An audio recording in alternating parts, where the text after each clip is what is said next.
And that means that the mutual owns all of the buildings.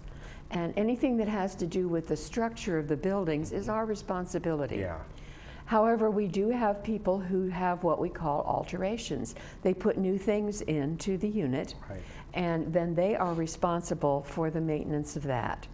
And sometimes what they put in, for instance, an ice maker, will that's a good point. cause water damage to their unit, and sometimes even to the unit below or right next door to them. And in that case, they are responsible for the charges of the damage to those units as well as their own. Right. And one of the things that people don't quite seem to understand is we send people out, like our dry down service, for instance, and they do it and they charge us, and then we have those charges go back to the member if it was caused by an alteration. Okay. And so the repairman, dry down service, may come in and say,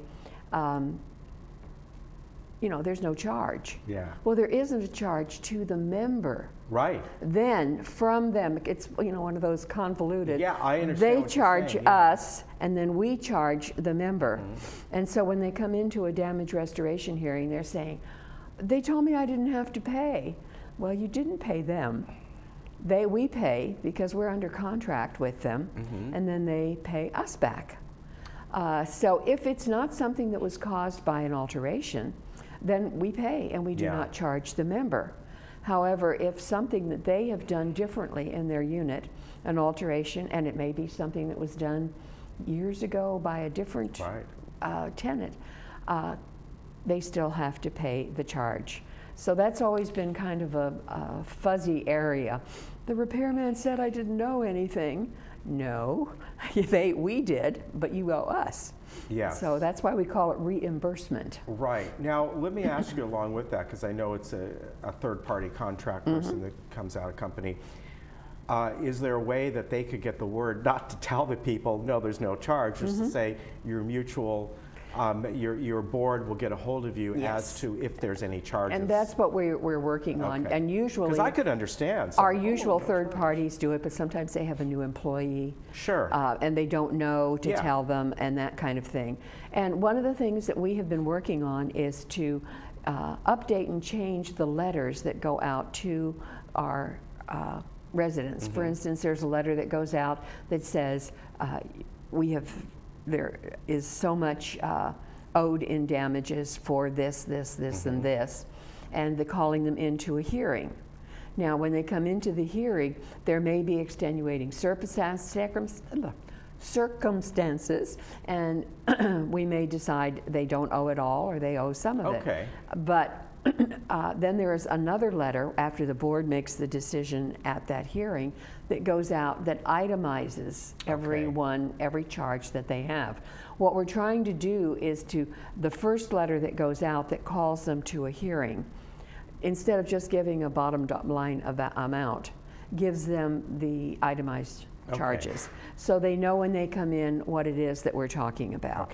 Because just to give you a dollar amount and they say, whoa, why? I could have gotten it done cheaper with my handyman or something like that. Well, no, if it's United property, we are responsible for it. We need to make sure that everything is done to our standards, and therefore we have to have our own people in there.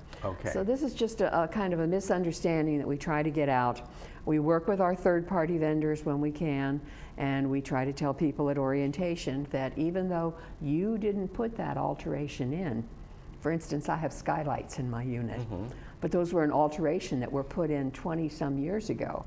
So sometimes there's a leak from that skylight. It needs to be re-caulked or whatever. That's my responsibility, even though that skylight was there when I moved in. So we have to work with our real estate people to be sure that new buyers know what was an alteration and what they would be responsible for. And this is landscape too. There's alteration landscape. And if they don't like it or they're not going to keep it up, then we take it out and put in our standard landscaping. Exactly. So it's a many-party situation where people need to know before they move in what they're responsible for, and that is working with our real estate community escrows. And then once they're in and they know this is what I'm responsible for, and they call and somebody comes out, we may send a plumber out, for instance, that's our plumber, and they look and say, no, this is caused by an alteration. And then they have to call an outside plumber to fix it, et cetera. But if it's done damage to the unit, then we send our contract people out to fix it, because we don't want whoever does it cheapest to be called. We want it done right, because it's our building and our facility. So exactly. Just a little update. Now, what sort of goes along with that is something you've talked about before, discontinuation of cable TV services for non-payment of assessments, which has been talked about for quite some time. Fines, fees, traffic violations, so it kind of goes along with what you were saying. That's the new part of it. Yeah, that's the new part, exactly. In the past, it's always been for assessments, if you are behind in your monthly fees or assessments.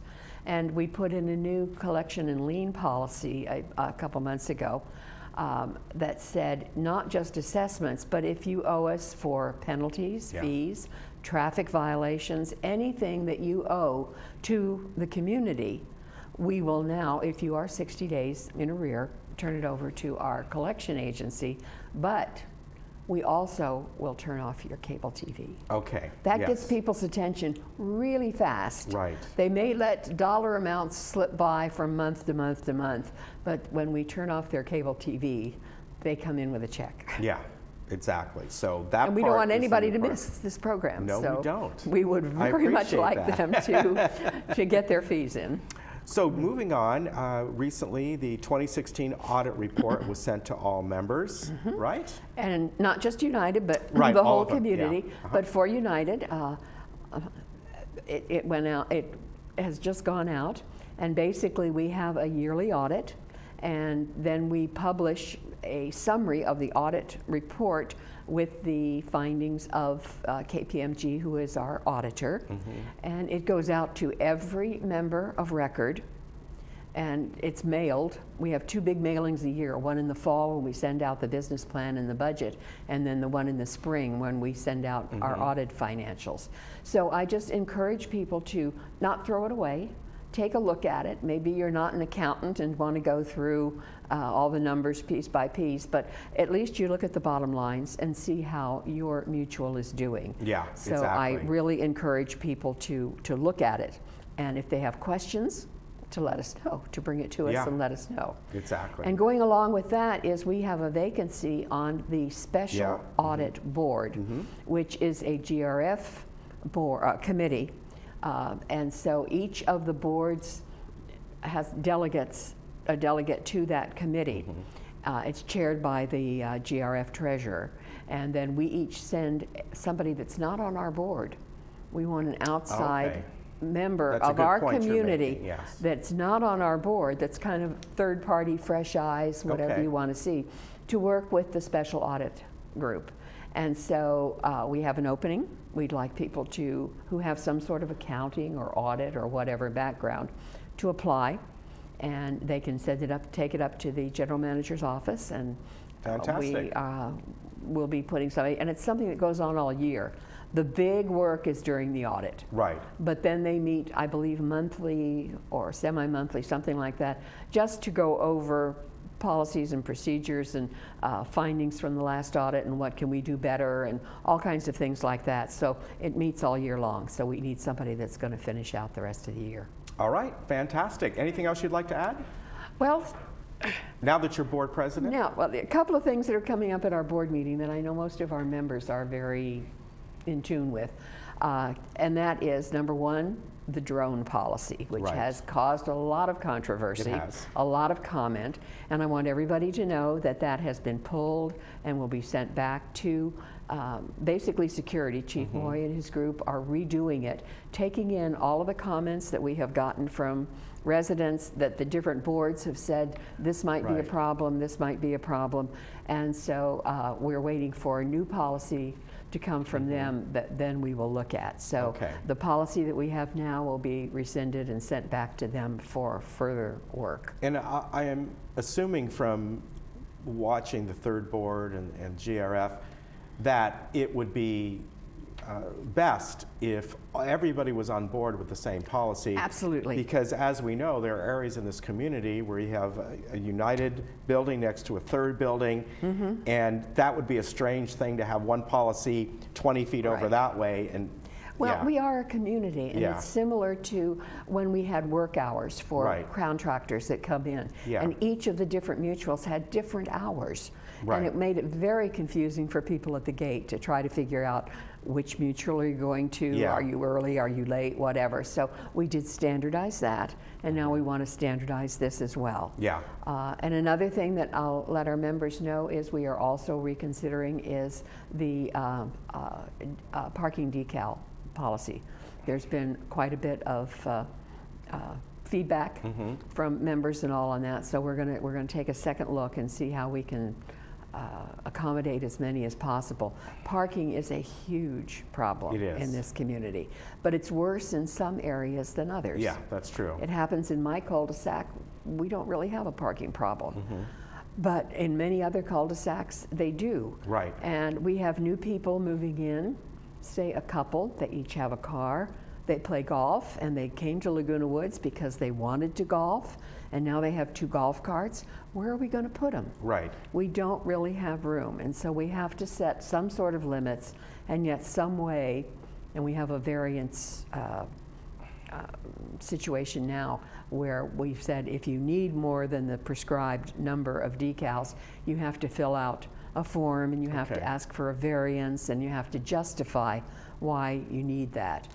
But again, this goes back to our real estate community when they are selling property or shares in this community, to let the people know that there is a parking problem and that they may not have as many cars as they want when they move into the village. So just to let people know, those 2 things will be taken off they're going to be on the agenda, but what they're going to be done is sent back to committee for further work. All right. Very good. Good to see you. Good to see you. I appreciate you coming in. Thank you. And we will see you next time, and it'll be interesting to see when the drone policy, how all that kind of fleshes out. So. Well, I will see you after our May meeting. Yes. Good to see you. Okay. We'll be right back. Good to see you.